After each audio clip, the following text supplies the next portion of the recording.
Jungkook kowtowed and apologized, and in front of those words, Jimin sobbed, unable to bear the tightness in his chest. That's the news that has rocked the global ARMY community in the last 48 hours. Not through a fancy stage or a high-cost public broadcast, but through an internal message leaked into the confined space of HYB's staff. A confession came from Jungkook, and Jimin's tears sealed that honesty in an unprecedented atmosphere. The question: what exactly has happened until these two icons of the world dissolve in their most human moments? In a message sent from the military base where he served, Jungkook admitted that over the years, he had insisted on perfection. But behind the ideal image admired by millions, he hides personal failures and mistakes that the media never report.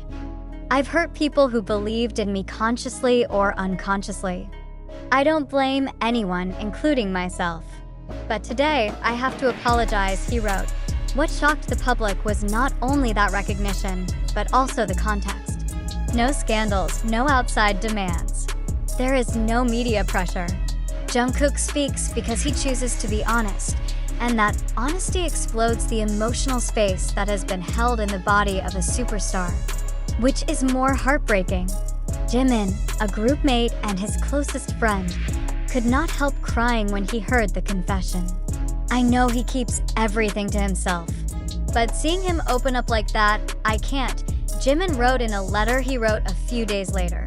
This issue spread not because of the media buzz, but because of its strong emotional resonance.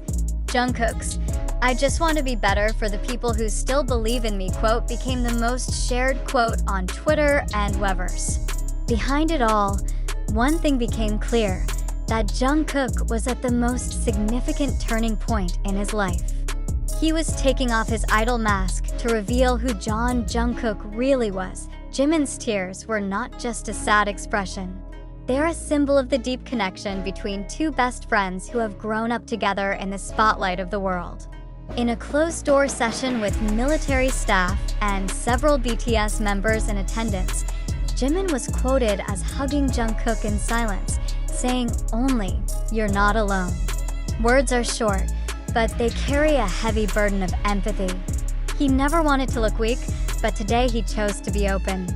And I know it's harder than anything, Jimin added in his letter. However, not all parties accept this moment with absolute confidence. Some media analysts questioned why this recognition came towards the end of Jungkook's military service, a time that has traditionally been the starting point for major comebacks in the K-pop industry. Is this purely a sincere expression or part of an image reconstruction? A question that, while biting, remains valid in a Korean entertainment industry climate that often mixes emotion and strategy, but it should be noted, there is no direct indication that this statement is the result of a scenario. No hidden promotional trail, no tucked-in products, no subtly advertised new releases. Precisely, this narrative appears in the emptiness of the publication, a silent space that idols usually avoid. And it is precisely in that silence that this recognition sounds most sonorous. Other BTS members also gave responses that implied the depth of the event. RM, who was serving in a different military location, wrote a personal letter to Jungkook. "Your sincerity today will be your strength tomorrow." Jin and J-Hope expressed support directly through the military's telephone line. "We're proud of you," J-Hope said, according to one of the staffers who overheard the conversation. Suga, who is known as the most calm figure, chose to reply with one short but heavy sentence: "Welcome to the real world." The response from fans was overwhelming.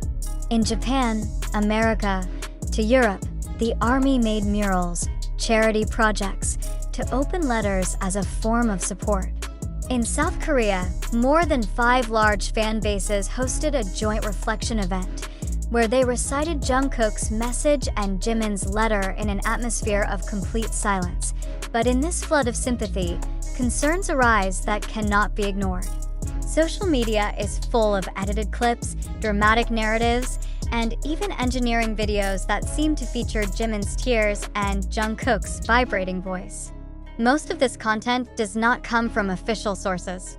Are we listening to the real voice of a human heart, or are we consuming an algorithmically polished digital narrative?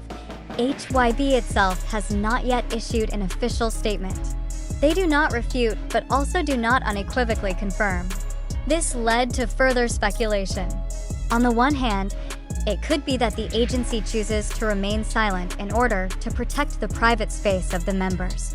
On the other hand, this silence creates a space of free interpretation that public opinion easily fills. Despite it all, one thing is certain. This moment opens up new discussions in the dynamics of idols and people. That a Jungkook, with all his accomplishments, remains a young man in his 20s grappling with pressures, expectations, and regrets. That Jimin, behind his warm smile, harbored a deep concern for the people around him. And that fans, while often framed as consumers of entertainment, actually have the capacity for empathy and maturity to welcome honesty, not just perfection. When June 2025 arrives and the military service period ends, the public will not only welcome the return of BTS in full formation, they will welcome back two human beings who have touched the deepest limits of their emotions, who have cried, confessed, and grown. In Jimin's last words recorded in his letter, "We do not cry because we are fragile. We cried because for the first time we felt whole."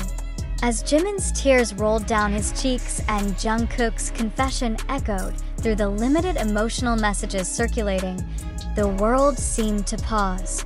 But with waves of empathy and support pouring in from all over the world, it's time to ask honestly and deeply, did this really happen the way we believed it would? Or, and this is an important question, are we being part of a grand narrative cleverly designed to touch emotions and arouse mass sympathy? It should be emphasized from the beginning that information about Jungkook's statement and Jimin's crying came from pieces of messages circulating on platforms such as TikTok, Twitter, and online communities such as Weverse. Several YouTube channels also distributed short videos and narratives with dramatic tones, reinforcing the impression that this moment is truly touching and authentic. However, let's take a breath and ask ourselves, have we verified the original source? Who first spread this message? Is there an official document from HYB or a direct statement from the BTS members?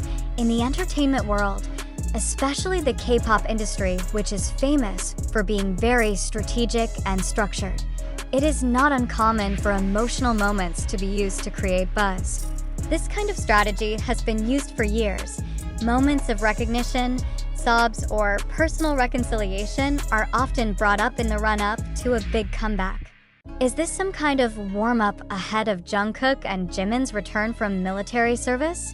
Are we witnessing a process of reshaping a more human and relatable image? How many of us just believe it? Do we believe it because we believe it is real, or because we want to believe it? Mass psychology often encourages us to agree with something that touches the heart, without checking the veracity of the information. We spread, share, and dissolve, even when the factual evidence is vague. Did you realize that social media algorithms are designed to spread information of an emotional and dramatic nature faster than neutral information? Are we in a whirlpool of emotions controlled by an invisible system?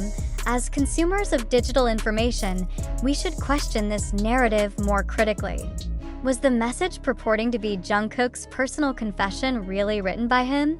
Did Jimin's crying in a closed session really happen, or was it just the interpretation of an anonymous witness? Is this part of a personal momentum, or just part of a sophisticated public communication strategy? Let's look at the reality. Until now, there is not a single official confirmation from the agency. There were no press releases, no interviews, no clarifications from BTS or HYB's official representatives. Why, then, are we so quick to swallow this information as if it were the absolute truth? We are not accusing, nor do we deny the possibility that this event actually happened. But the question that should come to our mind is, what is the concrete evidence? In a situation like this, instead of reinforcing emotions, we need to reinforce verification.